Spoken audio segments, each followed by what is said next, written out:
Ok, chicos, tema electricidad. Vamos a ver lo que es la electricidad. Ujú. ¿Qué es? Ok, la electricidad es una manifestación de la energía. ¿Sí? Ya vimos todo lo que es energía, ¿de acuerdo? Que se ha dividido precisamente, o es para su estudio, lo hemos dividido en varias partes. Y principalmente es electrostática,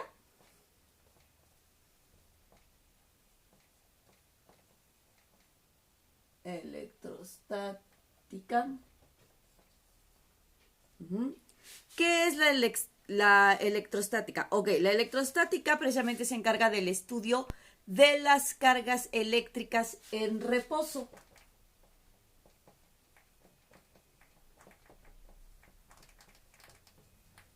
Estudia las cargas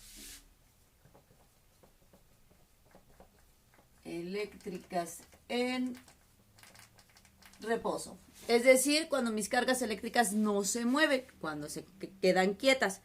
La otra es lo que vamos a conocer como electrodinámica.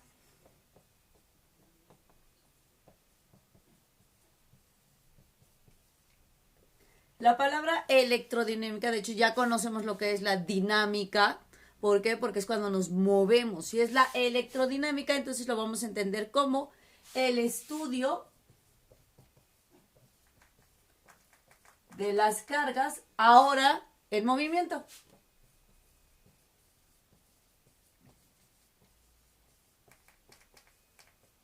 ¿De acuerdo?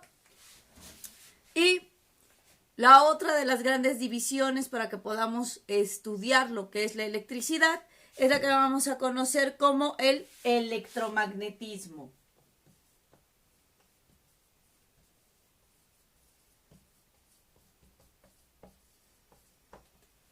El electromagnetismo, ok, si se dan cuenta tiene la palabra precisamente que conlleva lo que es la electricidad y lo que es el magnetismo. Estudia la relación entre las corrientes magnéticas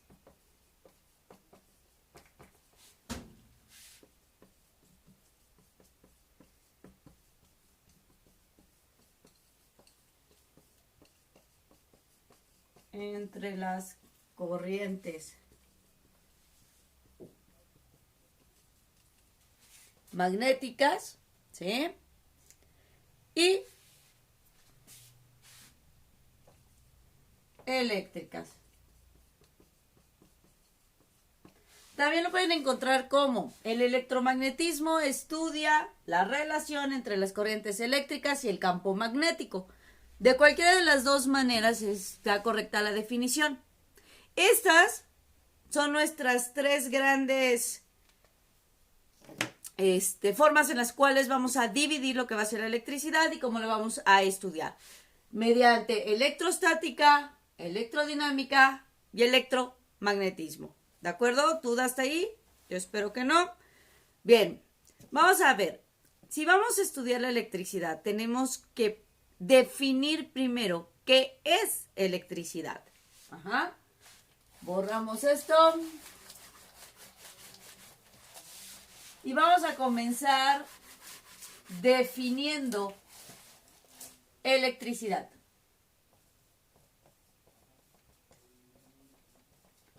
La electricidad o la palabra electricidad viene precisamente del vocablo griego que es electrón. Electricidad del griego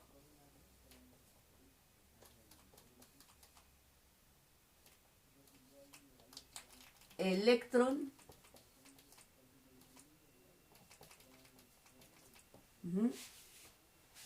Electricidad viene del vocablo griego electrón, que significa ámbar.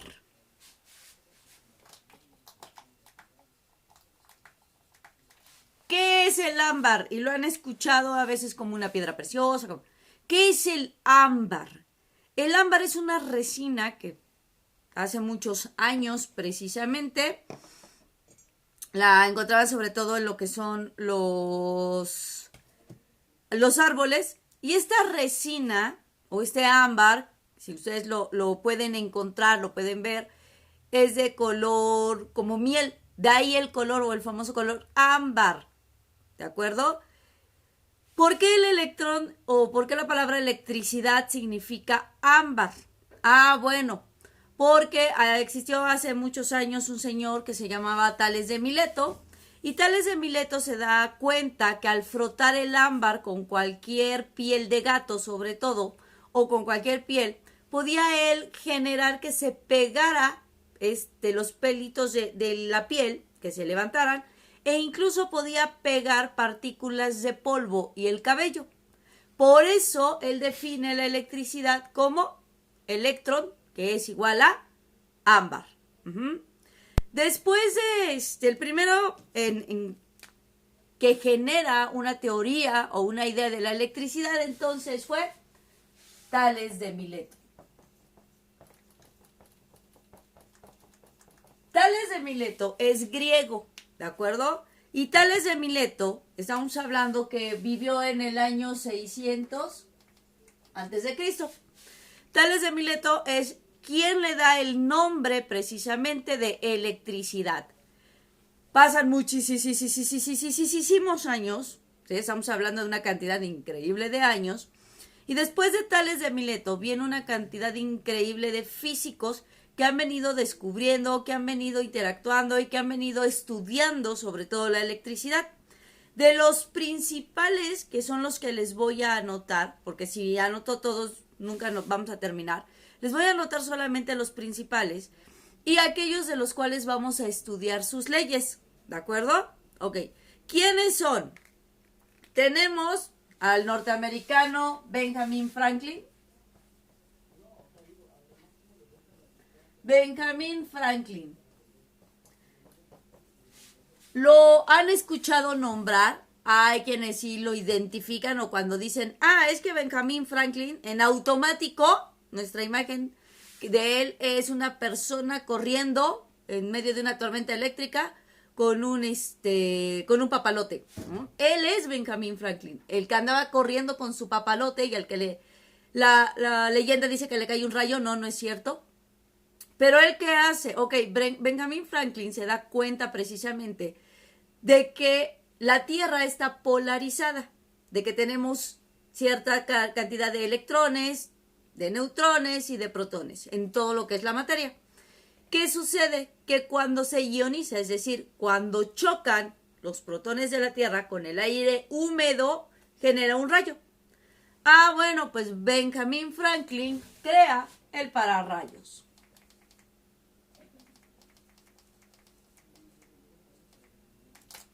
¿Qué es un pararrayos? El pararrayos, muchos de ustedes lo van a encontrar, lo van a definir o se los van a decir. Bueno, es el que hace o atrae los rayos, o gracias al pararrayos caen los rayos en tu casa. Los pararrayos no son otra cosa más que una varilla, un pedazo de metal demasiado alto, que lo que va a hacer es atrapar precisamente estos iones o todo lo que hay en la atmósfera y va a interactuar, entonces va a sacar una chispita y eso es el pararrayos, ¿de acuerdo? Eso es lo que hace Benjamin Franklin, sí, el tipito que andaba corriendo con su papalote en medio de una tormenta eléctrica y que tenía una llave amarrada a su papalote. Ese es Benjamin Franklin. Siguiente, vamos a ver lo que es el francés Charles Coulomb. Otro Charles. ¿Qué hace Charles Coulomb? Me falta una U. Coulomb. Ok. Él genera una ley, precisamente lo que vamos a conocer como la ley de Coulomb.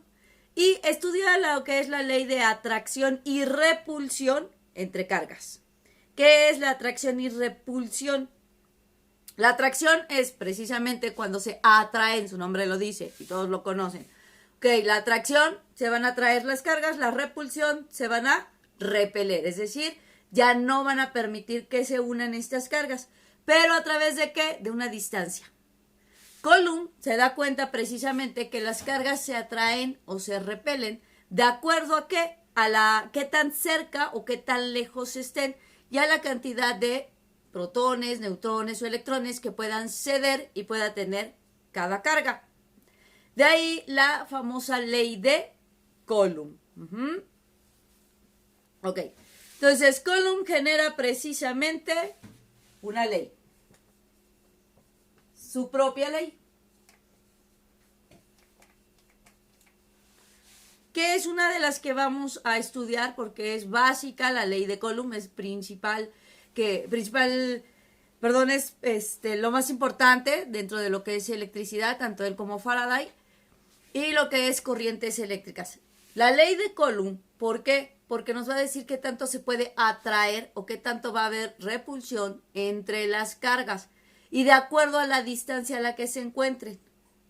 ¿Sí? Ok, ¿quién sigue?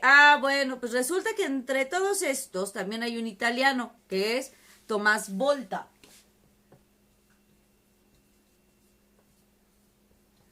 Y supongo que ya identificaron por el apellido, Tomás Volta, qué es lo que encarga o qué es lo que crea. Él precisamente lo que va a hacer es construir lo que vamos a entender como la primera pila eléctrica. De ahí que se midan en voltajes, de volta. Crea entonces la primera pila eléctrica. Y gracias a él conocemos el famoso voltaje. Y le pone su apellido. Volta, voltaje. ¿De acuerdo? Después de esto vamos a conocer a George Ohm. Él es un físico alemán.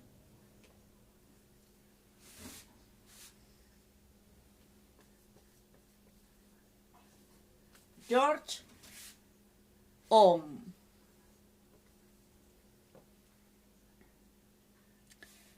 ¿Quién es George Ohm? También supongo que lo han escuchado. ¿Por qué? Porque hay una ley, la ley de Ohm. Él describe lo que va a ser la resistencia eléctrica de un conductor y enuncia la ley que lleva su nombre.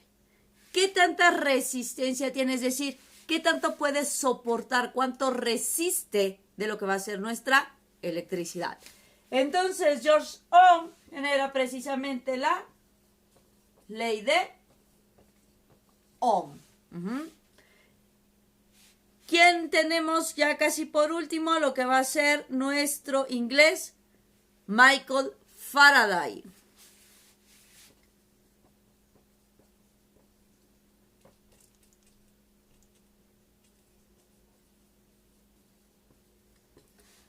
Michael Faraday también descubre lo que va a ser la manera de emplear un imán. Es decir, él es uno de los principales padres, llamémoslo de esta manera, de lo que va a ser el electromagnetismo. ¿Cómo podemos nosotros trabajar un imán? ¿O de qué manera podemos magnetizar, en este caso la electricidad, o electrificar un imán? ¿Para hacer qué? Para hacer pilas, para hacer transformadores, para hacer todo esto.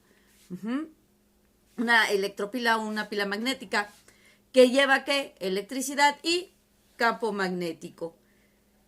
Y gracias a él, gracias a Michael Faraday y a la ley de Faraday, es que actualmente tenemos el generador eléctrico. Entonces, crea el generador eléctrico.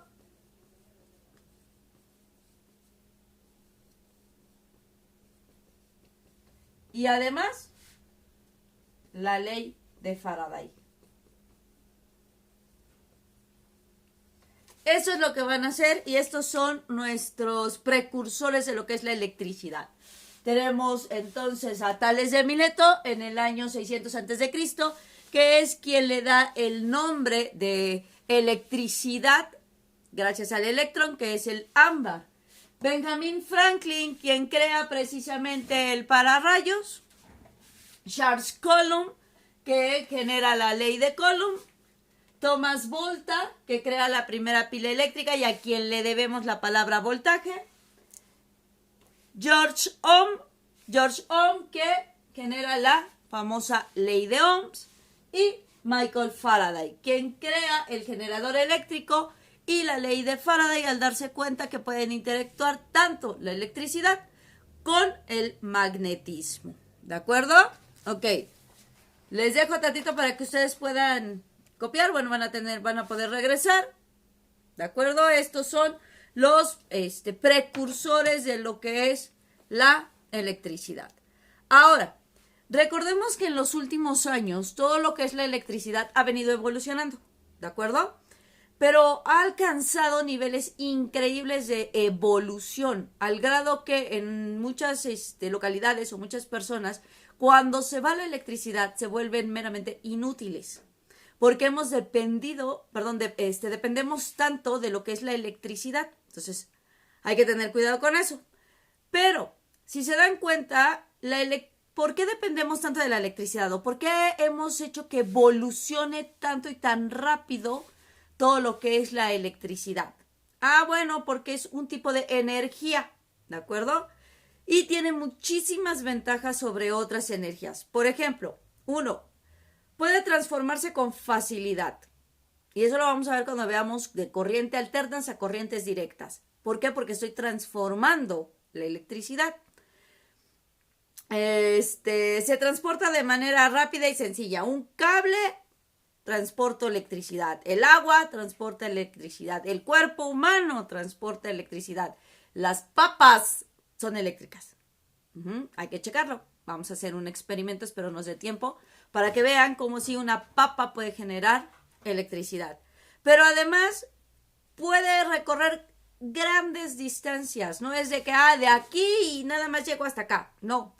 La electricidad recorre distancias enormes en un tiempo muy corto. Entonces, por eso es una de las energías que más nos ha facilitado la vida. Pero, además, la electricidad también genera calor. ¿Sí? Pongan su mano cerca de un foco y se van a dar cuenta. La electricidad nos genera calor y además es una de las fuentes de energía que menos contamina. Hasta aquí yo espero que no haya duda. En la actualidad existen países desarrollados, semidesarrollados y que están en proceso o en vías de desarrollo, pero que todos producen su propia electricidad. Todos tienen centrales hidroeléctricas. Entonces nos damos cuenta que el agua es uno de los medios que va a generar la electricidad. Tenemos nucleoeléctricas, es decir, centrales nucleares donde se produce electricidad, pero estas últimas con la finalidad de que utilicemos menos el petróleo para generar precisamente la electricidad, o se evite el consumo excesivo de este recurso. ¿De acuerdo? Sale.